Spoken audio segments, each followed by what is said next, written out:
It can be really hard to start a new fitness routine and even more difficult to actually stick with it. Maybe you lack motivation, maybe you're frustrated that you're not seeing results fast enough, and on top of all that, you're sore for muscles you didn't even know you had. Or maybe it's that your diet is so restrictive you feel like you're punishing yourself. First, I want you to know that you're not alone. We all go through these as we're first starting out, learning how to get into the fitness world. And that's why I wanted to share with you the 5 most common beginner fitness mistakes that I see with my coaching clients, I made myself, and so many of us make as we're getting into the fitness world. Hopefully you see some of the mistakes you might be making so that you can feel confident in how to fix them to be successful and reach your goals. Let's get started.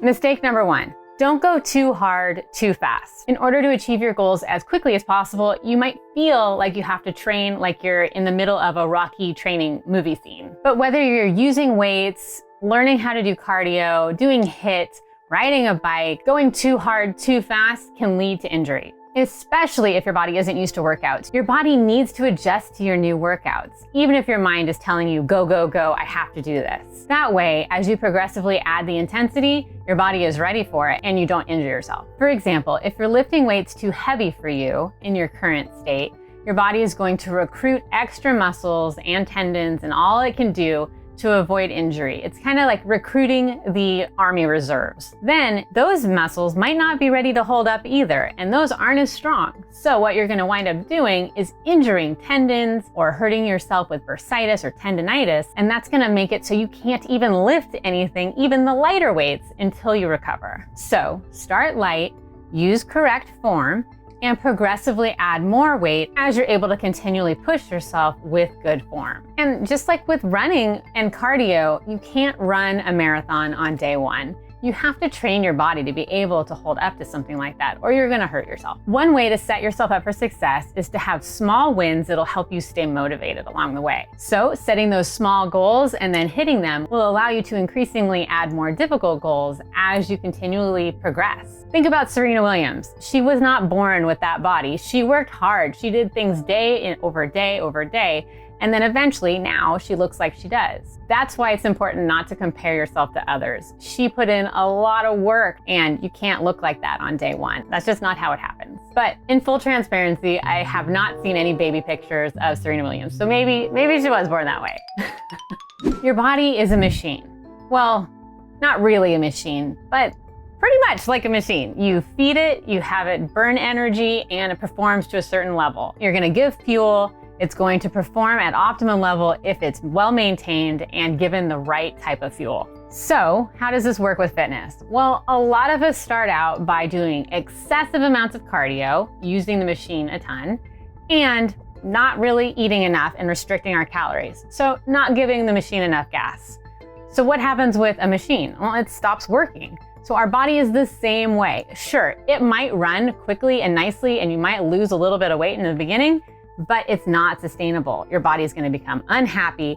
It's not gonna work the way that you want it to, and it's just not a sustainable way to maintain progress. Plus, you're gonna feel miserable. The more successful way is to follow a well-balanced nutrition plan and one that is actually set up macros based to reach your goals. People talk a lot about protein, myself included, as super helpful for building muscle, repairing muscle, and all sorts of other tissue repair. But it is not the only macronutrient that we need to be paying attention to. We also need to be paying attention to healthy fats and complex carbs. And those make up a huge percentage of what we're eating as well. And healthy fats, I'm talking about avocados, nuts, fatty fish, olive oil, foods that are high in healthy omega-3 fatty acids that help our body absorb vitamins like vitamin D, vitamin E, and vitamin A. If you don't have enough of them, will have a negative impact on your health. You might have hair loss, you might get sick more often because your immune system isn't running as well as it should, and it could even show up in skin rashes. Complex carbs are also extremely important, and we're talking oats and whole grains, potatoes, brown rice, all sorts of vegetables and fruits. All of these types of foods will help give us energy. We want to reduce the number of processed carbs we're having. Foods like baked goods and fried foods and sugary sodas or sugary drinks, those all will have a lot of added sugars, and they are not good for us. They can lead to inflammation and glucose issues in our blood, and then that's gonna all lead to insulin resistance, diabetes, and the whole gamut of stuff that so many of us are struggling with if we're overweight. Now, diets are never easy, and I'm not here to tell you to go on a diet. What I am gonna tell you is that the more balanced and macro-focused your food is, the better your body is gonna run. Now, that's why I love a cleanish approach to clean eating, where I'm getting the majority of my foods with the healthy fats, the complex carbs, and the lean protein. But I also have a cookie or a slice of pizza or whatever here and there every once in a while. The idea is to be consistently on track with your goals the majority of the time. And that allows for a little bit of that ish in the cleanish lifestyle. Next is don't beat yourself up. Don't expect results immediately. You may look in the mirror and feel like nothing's changed. You may step on the scale and feel like the weight is the exact same. And all of that might make you start to think all of this hard work isn't worth it. Now, for some people, like I've mentioned in other videos, weighing yourself can actually be very beneficial. And research has shown that the more you weigh yourself on a daily basis, the less weight you put on in the future, and the more weight loss you can maintain. But sometimes if we're not seeing the progress we want, especially as beginners, when we don't see that scale go down, things start to go bad and we are not happy and it's really hard. Your weight can fluctuate throughout the day, throughout the week, and throughout the month. Bowel movements, menstrual cycles, hormones, water intake, inflammation, all these things can have an impact on our weight. So what I tell my clients is if you're doing the things you're supposed to be doing, if you're eating the right foods, getting the right daily movement, and getting in those strength training workouts, you will lose weight. You just have to do it consistently and be patient. And that's hard to do when our weight doesn't budge on the scale. So here are some things to pay attention to instead of that number on the scale. Are you making gains in the gym? Do you feel stronger? Are you able to have PRs day after day? Do you feel like you have some more space in your pants or your bra? Do you feel better? Do you have more energy? Are you feeling more motivated? Pay attention to those cues because those are just as important as the scale. We've just all been trained to only think it's about the weight. It's about the body fat percentage change. And when you add more muscle to your body, you may not even lose weight because the muscle is replacing the fat. So you could look way more toned at the same weight, but you have more muscle versus fat. So don't beat yourself up if you're not seeing the change as quickly as you would like. I promise, consistency pays off. Trust the process and you will get there. This is the long play because you're choosing a lifestyle that you want to do for the rest of your life, not just a quick fix that isn't going to be sustainable. Next up, doing the same thing over and over. Now, doing the same thing over and over can be helpful. For example, with strength training, if you consistently do the same exercises over a period of time, your body is going to get used to those movements and you're going to be able to progressively add in more weight and recruit more muscle fibers in order to grow that area and get better and better. If you find that you're trying a workout and it's just not working for you, and you're losing motivation, you dread going to do it, and it's not something you're wanting to do ever, listen to that alignment and listen to that voice in your head that's telling you you need to change things up. Perhaps it's working out from home and you're just tired of that and you want to go to a gym, or vice versa. Or maybe you just really don't like running and doing cardio all the time, so try something like strength training.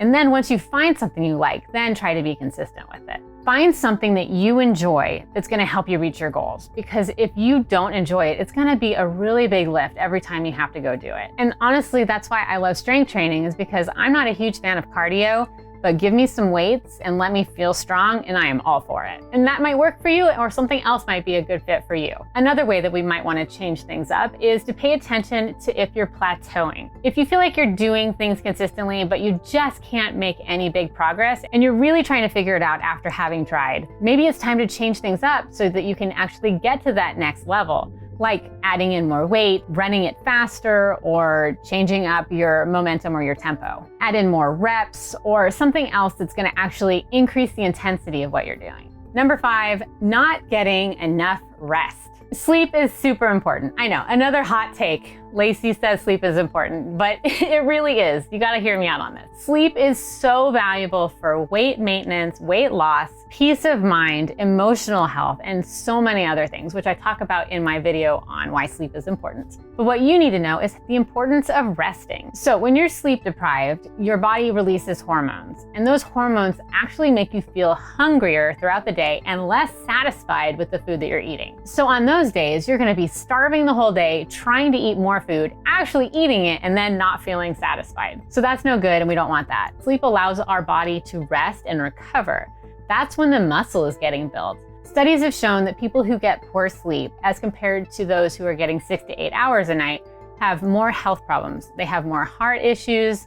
They're more likely to have inflammation. When you're using your body in workouts and you're doing strength training, for example, your body has these micro tears in the muscles, and those micro tears need to repair and recover in order to actually grow new muscle. I know it sounds kind of crazy with the micro tears, but it's totally normal, and it's how we build muscle. So when you're not getting enough sleep, your body isn't able to recover or repair those muscles, which means you're more likely to get injured.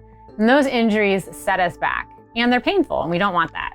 Especially if you're really sore and fatigued, getting sleep is vital. But that doesn't mean you have to be completely sitting on your butt on the couch all day. Instead, I recommend doing something that's called active rest. I know it sounds like an oxymoron, but it's actually an awesome thing. So you are in active rest if you're doing things that have a light to moderate level of intensity. Walking, stretching, foam rolling, doing a light jog. All of these are things that allow our body to kind of get that blood circulating and also allow us to get our joints moving. Both of those are going to help with muscle repair, with the circulation, and with less inflammation because you're actually getting your body to move. So for example, on rest days for me, I won't do strength training, but instead I will do active rest. I will get 10,000 steps in a day and make sure I prioritize my walking, and I will get some mobility work in to make sure that my muscles and everything is loose and I'm focusing on my range of motion. And all of that helps when I'm on my strength training days to push myself as hard as I can. If you need help and support on specific workouts and nutrition recommendations to reach your goals, check out my one-on-one coaching. I would love to help you. And I'll see you in the next video.